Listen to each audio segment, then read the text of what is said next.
You think Common Ground is worth a buck? Consider leaving a tip at lptv.org.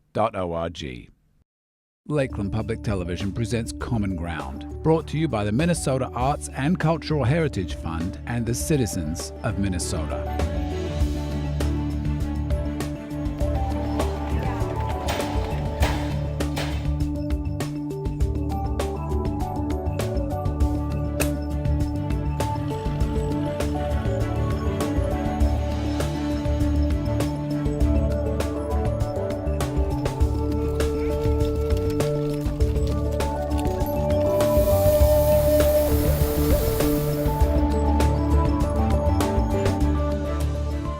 Thanks for joining me for this episode of Common Ground. We're here at the Headwaters School of Music and the Arts for an exhibition, Art from Within. And then we're heading across town for a performance by an African immigrant where he dons the masks of colonial oppression.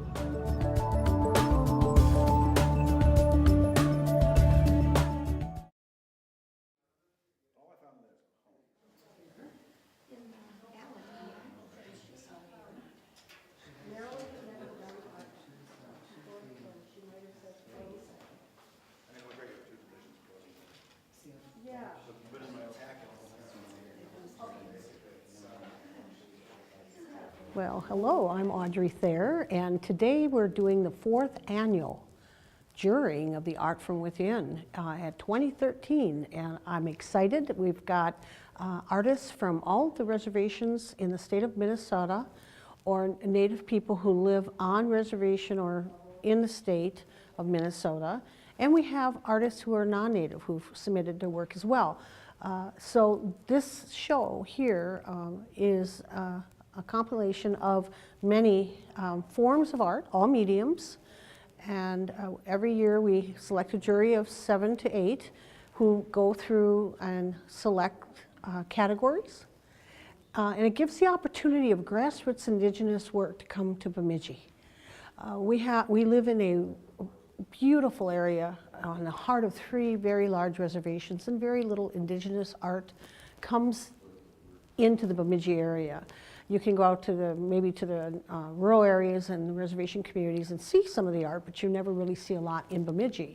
So to create education and understanding and bridge diversity, American Civil Liberties Union said, we're going to do art show, and we're going to start bringing grassroots artists. The uniqueness of this is a threefold.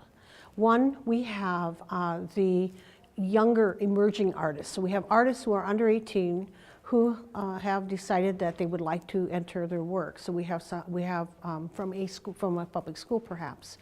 And a second fold is grassroots indigenous people from on or off reservation that live in the state of Minnesota.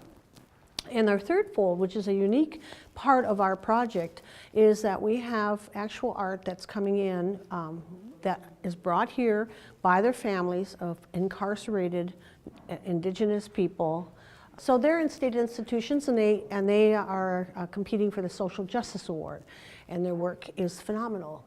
We also have we also do here every year, we select a artist that we are promoting. The artist is someone that has had some tough times and came out and is in recovery and living a lifestyle differently in community. Last year we had Wesley May. This year we have Michael Lemon, and you can see from their work that they are just growing. So Michael Lemon is our selection this year, and I'm just pleased to be working with Michael. Hello, I'm Mike Lemon, Ojibwe artist here in Bemidji, Minnesota. I grew up in this town, and we're at Headwaters School of Art and Music. And today I would like to be able to share with you some of my artwork that I have here, along with a number of other people that are here in the area and from outside the area. I feel that art does a great thing for the community. It brings us together. Unity within what I display in my artwork. I try to create my Ojibwe awareness, my culture, and it draws people from the non-culture into our culture to realize just what visions go on within my heart, and to be able to express who I am. And the best way I can probably do that without any argument is through my art. In this piece, for example, representing our native dancers, our women, in a traditional dance. And what I'm trying to express here is the freedom of being able to express what they're doing here. And what a better way to express our belief in what we believe in as dancing and praising the Creator. And this one here, I use that twirl kind of effect and the build-up of these dancers as they're going around the circle dancing, and what a kind of I would say a twilight type feeling of existence. I use a lot of my culture in my artwork, and I try to express using a technique called pointillism, and I try to represent almost as to the beadwork. And a lot of these visions that come to me in my sleep, or just as I'm time passing in the woods or something, these things come to my mind, so I create what I've dreamt about, or what I see, or what is in contact with me. I've had many people ask me about my colors that I portray in some of my paintings, and I find it hard to say to them that, it's, how do I get these colors? But I believe it's a God-given thing, and God has given every one of us and myself a glimpse of what's there to be out there. And I really enjoy knowing that He's guiding my hand each time I put forth, and that the Creator is there. This particular painting here is representing a medallion in the background, represent a lot of our beadwork that our Native people show on our regalia. And the horses representing in here is just part of their tradition of what we use for means of transportation, or helping with our planting and so on. This particular painting here is of a chief who's found his way to the motherland, I would say heaven, put it this way. As you see, he's gained his wings, and it's just such a neat feeling to feel that I can also bring this in as a means of freedom of your religion.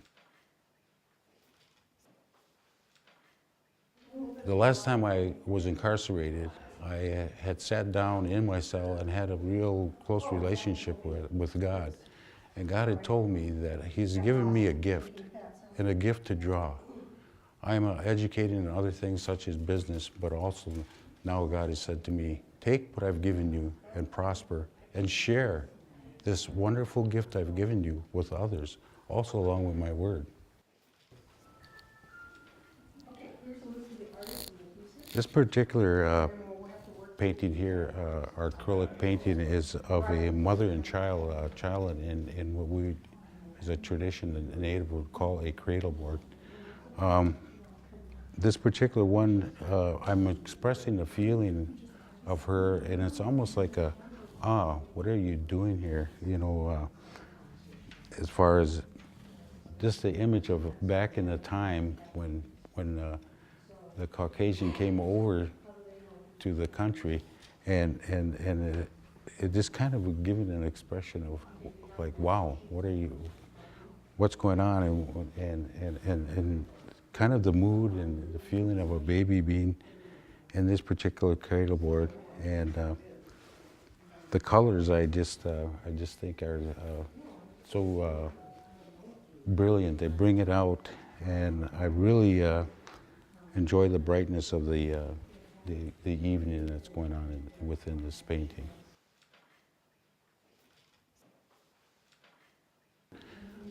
Giving back a little bit to the community of what my incarceration was about, how I've changed my life, and how people like Audrey is out there fighting for our people to, there's a better avenue. There's a better avenue out there. And through art, I have found that better avenue. As you can see here, that there's a number of us Ojibwe artists here that have taken that challenge and found better things in our life to do by creating art, and people to see within what we really are inside. And being here at ACLU right now in this situation of Art Within is an opportunity for people to see that there is a chance out there. There's other avenues to go. And through my art, I hope that people will see that there is, hope, there is beauty within it, and to me, it's an overall peaceful feeling to be within harmony. Well, we originally, when we thought about the Art from Within, we had thought about how we educate community that those who are incarcerated, for whatever reason, they have families here, they have lives as well. And then we didn't want to, so it was from art from within the walls. Well, then we moved into the second year of saying, no, we have artists in the Bemidji area that never get to show their work anywhere on a grassroots level. Many of the seasoned artists in the community, they know how to do their artwork out in the community. They know how to sell their work, they know how to move it. So we try to engage those that are the least familiar with how to work with their art and get it out into the community. And so for next year, I'll be working with Michael Lemon and how to market his work, how to get it out. And it also talked to different groups in the community about the importance of Indigenous art. When you look at the artwork here and you see it's very defined. And I don't think over the years Indigenous people have, we have never really, we know we're artists, we know in our communities, but it's putting us up one step to the table with all the other artists. What would it do for the non-Native community to actually see Indigenous art and have an understanding of what Indigenous art is? So it's actually twofold, and it's a clear bridging of community. One, you have Indigenous artists who start feeling value for their work. It's not something just to sell or to buy groceries or to make outfits for your family, which we do a lot, but it's actually is an art. And so once we move our communities into that mindset of let's put your stuff out there, it's beautiful, and encouraging them. Our people are, I would say, most without stereotyping, they're very humble folks. The rural area is humble, but I see it as an opportunity for the work to be shown in community where it may never ever be seen. There are people from this community that have never ever gone to the reservation communities. And so this is an opportunity. We bring it here as well.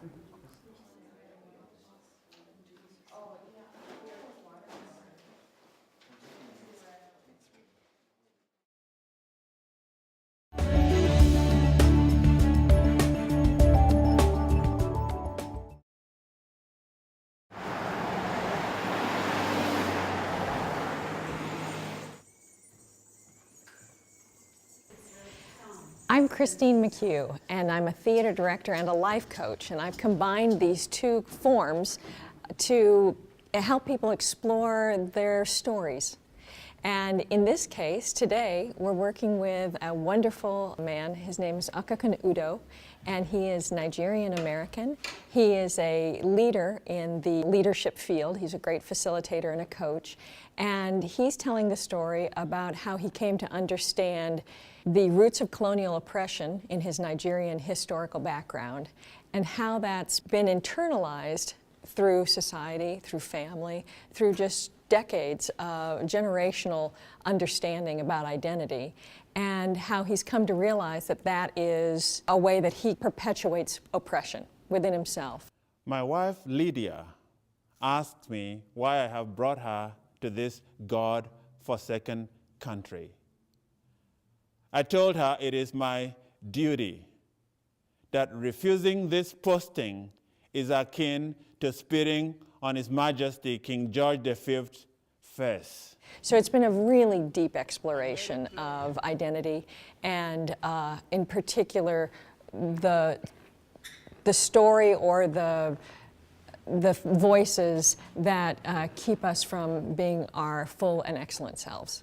I made a pledge to save God and country, and I am in Nigeria as the Undersecretary of the Governor General at my sovereign's request.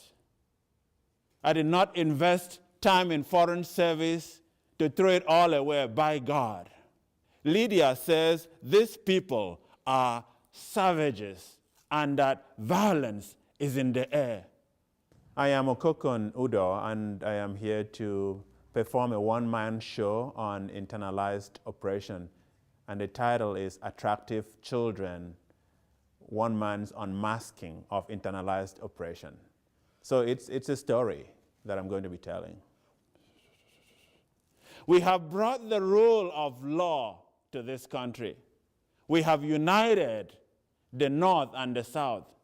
And most importantly, we have brought them redemption through the word of the Lord, our God. The story that is going to come through in the play is the story of my life. And it is a slice of my life that has had significant impact on me. It is how the experiences that my country went through with colonialism and the whole missionary activities have impacted how my people feel about themselves, the experiences they continue to have that has self-doubt, embedded in who they are. I have been greatly inspired by the writing of Lord Lugard, and I would want to read a part of it that speaks to the character of these Nigerians. In character and temperament, the typical African of this race type is a happy, thriftless, excitable person, lacking in self-control, discipline, and foresight, naturally courageous and naturally courteous and polite, full of personal vanity with little sense of veracity, fond of music and loving weapons as an Oriental loves jewelry. His thoughts are concentrated on the events and feelings of the moment, and he suffers little from the apprehension for the future or the grief for the past. His mind is far nearer to the animal world than that of the European or Asiatic, and exhibits something of the animal's placidity and want of desire to rise above the state he has reached. Well, I think the biggest leap that we made was when we struck on the idea of using masks to embody this work. In this particular presentation, each presentation with different clients I work with, they're different. And this one turned out to be, if we utilize the idea of mask, something that has huge theatrical significance in history, and we apply that to a personal experience, the personal storytelling, and we let it have all of the metaphor. We let it ripple out in all the different metaphor that it can. The masks that we wear socially, the masks that we wear politically and familially, all those different masks become a part of who we are until we realize that we're wearing them, and then we can set them down. Through the ages, the African appears to have evolved no organized religion. And though some tribes appear to believe in a deity, the religious sense seldom rises above pantheistic animalism and seems more often to take the form of a vague dread of the supernatural. He lacks the power of organization and is conspicuously deficient in the management and control alike of men or business. So this idea of masks was really great, especially because of the rich heritage of African tribal masks. And so we were able to come up with some really wonderful mask characterizations and different voices for the kind of the voices of the oppressors that live inside of him. So we have 4 different characters and 3 different masks, and it's just a wonderful expression and metaphor for that thing that we put on over our faces to show the world a certain part of who we are. And now in Nigeria, there is no such thing as an open space. Every space is named, and when named, its ownership is immediately declared. A map is the ultimate photograph of politics. It is important for people to share the experiences of colonialism and all the oppressive things that have happened historically, because those experiences basically made people feel less than. They thought of themselves as not being important or powerful, and always in reference to other people. And those other people were the oppressors. So they were measuring themselves against the oppressors. They were desiring to be like the oppressors for them to matter. And so the essential selves and stories got set aside or abandoned. And so this is a way of reclaiming the very essence of who they are and bringing that forth as a gift to the world in the way that it was meant to be. My fellow countrymen, I have no answer. I have no protest. I only have a prayer. And here is my prayer for Nigeria. For those of you who have reduced us to beggars, we pray your days do not last any longer. For those of you who have filled us up with age, we thank you for letting us endure more suffering from our corrupt rulers. But we ask you to go now. Take all your food and grains and go while we are still in a mood for gratitude. In case you do not understand, we do not want your food aid or grains anymore. Just go! What I think people need to be aware of and know and fully understand is that having one cultural mindset hurts not just who they are, but hurts everybody else. Because you are bound to come from what is called an ethnocentric worldview, which is that my worldview is the right worldview, and you are going to want everybody else to subscribe to it, rather than affirming and celebrating who they are. And that is what colonialism does. That is what the missionary activities, of the past, and in some cases of the present, continues to do. It is in trying to make people who they are not, or make people become like me, for them to be enough. And that is just not right, because our world is based on diversity of forms, of cultures, of preferences and choices, as opposed to one way of seeing and being in the world. I think that what a lot of people don't know is how much extraordinary there is in the ordinary life. Everybody has a story, and almost invariably will involve some kind of obstacle that they've pushed up against at one point or another in their life, the way they overcame it. Some of the most fabulous stories that anybody ever tells me when I'm working with them personally are their stories of personal failure. When something is the stakes are so high and it seemingly crashes and burns for them. The redemption that exists in there, it may not be in the moment. Somewhere down the line, the understanding comes to the storyteller, the person speaking, that this was an amazing gift in some way or another. So the process of storytelling allows people to understand this gift that is always being given to them by the universe. It's a friendly one. Everything is for us. It's not things aren't happening to us. They're happening for us. So how do you understand that? You have to kind of step back and gain some objectivity about something that you were incredibly emotionally involved in at one point or another in your life. And then you can start to see it as the gift that it exists, what it is that's there for us. Okokon does an amazing job with that in all of the stories of the hardship that he's had to overcome in his life, and in particular the voices that continue to live inside him that have told him things like he wasn't okay, that there was something wrong with him. I wanted so badly to belong.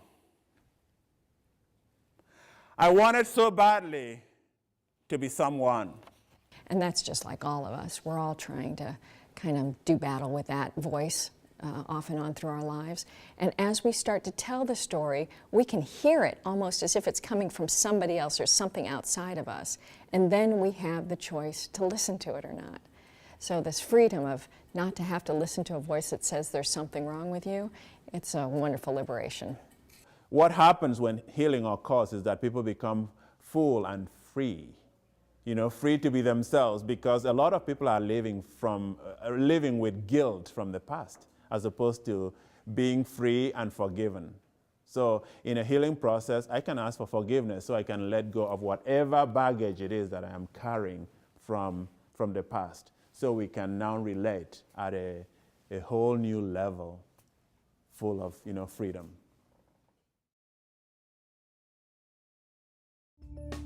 Thanks for watching. Join me again next time for another episode of Common Ground. If you have an idea for a Common Ground piece that pertains to North Central Minnesota, email us at legacy@lptv.org or call us 218-333-3022. To view any episode of Common Ground online, visit us at lptv.org.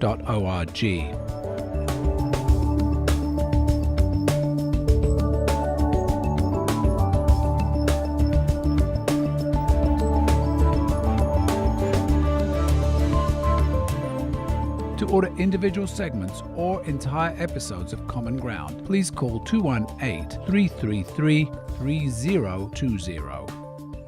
Common Ground is brought to you by the Minnesota Arts and Cultural Heritage Fund with money from the vote of the people on the 4th of November 2008.